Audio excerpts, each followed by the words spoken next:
गजाननं भूतगणादिसेवितं कपित्थजम्बूफलचारुभक्षणम् उमासुतं शोकविनाशकारकं नमामि विघ्नेश्वरपादपङ्कजम्।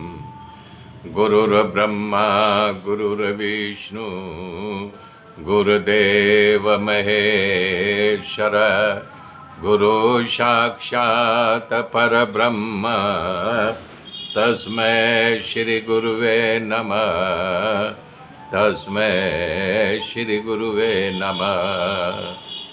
या कुन्देन्दु तारहार धवला या शुभ्रवस्त्रावृता या वीणावरदण्डमण्डितकरा या श्वेतपद्मासना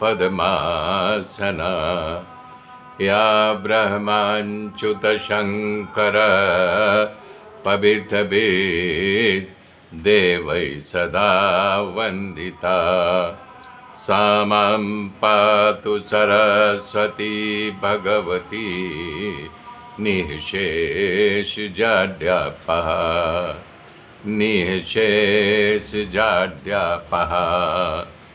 मेरे मित्रों, मैंने कल बताया था कि कल जो दोहा पढ़ा था उसका अर्थ आज बताने के लिए, कानर सोवत मोह निशा में जागत नाही कूच निराना। कबीरदास जी इसमें कहना चाह रहे हैं कि लोग मूर्छा में सो रहे हैं, एक दो नहीं सारा संसार। जैसे उदाहरण कि मान लो एक शराबी हो, शराब पिया हो तो उसे कुछ भान नहीं रहता, तो उसे यानी कि इसी प्रकार से ये सारा संसार मोह निशा में सोया हुआ है। जागत नहीं कूच निराना, मतलब जग नहीं रहा है। आज नहीं कल, कल नहीं परसों मौत निश्चित आनी है, लेकिन वो माया मोह के चक्कर में पड़ा हुआ है, जग नहीं रहा है। तो कबीरदास जी यही कहना चाह रहे हैं, अरे पहिरा नगारा श्वेत केस भय। पहला जो नगारा मतलब संकेत दे रही मौत कि बाल सफ़ेद हो जाता है कि देख मैं आने वाली हूँ, जग जा, प्रभु स्मरण कर लें। उनका सब मिला करके यही कह रहा है कि राम का रटन कर, राम के नाम में ध्यान लगा तो बेड़ा पार हो जाएगा। ये जो शरीर, मानव शरीर तन पाए हो, बहुमूल्य है। 84 लाख योनियां भ्रमण करते करते तब ये मानव तन मिला हुआ है। और तो राम को भज करके मुक्त हो जा, लेकिन फिर भी लोग मुक्त नहीं होते हैं। राजा दशरथ जी को आभास हो गया था, एक दिन सज धज रहे थे राजकाज देखने के लिए, तभी उनकी निगाह कान कनपटी के पास अपने सफ़ेद बालों को देखा। बोले ओ, ये तो हमारी निशानी आ गई, चौथापन लग गया। अब ये माया मोह के बंधन से कट जाऊं, अपने पुत्र, बड़े पुत्र को राजगद्दी दे करके मैं राम के भजन में लग जाऊं। तो ऐसे ही ये सारा संसार, वो कह रहे हैं कि मोह निशा में सोया हुआ है, बाल सफ़ेद हो गए लेकिन अब भी नहीं जग रहा है।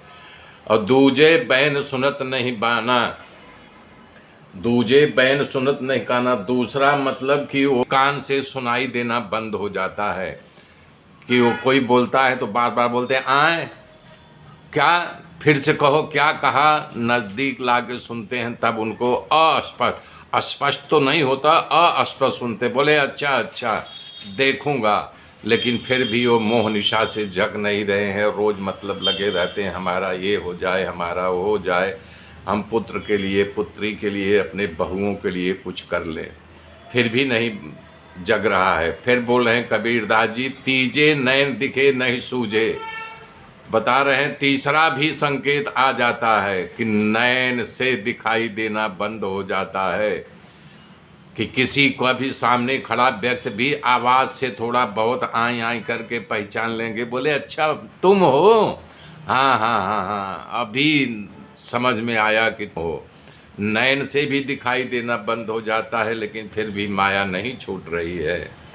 और चौथे आए गिरा परवाना, और चौथा यानी आते आते परवाना लेकर के यमदूत हाजिर हो जाते हैं, उनके जाने की विदाई हो जाती है, लेकिन वो जो है मान नहीं रहे हैं, अपने आप को जगा नहीं रहे हैं। कबीरदास जी के यही कहना है कि हे मेरे मित्रों, हे साधु संतों, जग जाओ, भगवान का स्मरण करो, भगवान का स्तुति करो, उनमें ध्यान लगाओ, परमात्मा में एकाकार हो जाओ, मुक्त हो जाओ। नहीं तो ये कब परवाना आ जाएगा भगवान ही जाने। आगे की गाथा मेरे मित्रों फिर कल जोड़ूंगा, तब तक के लिए जय श्री राम।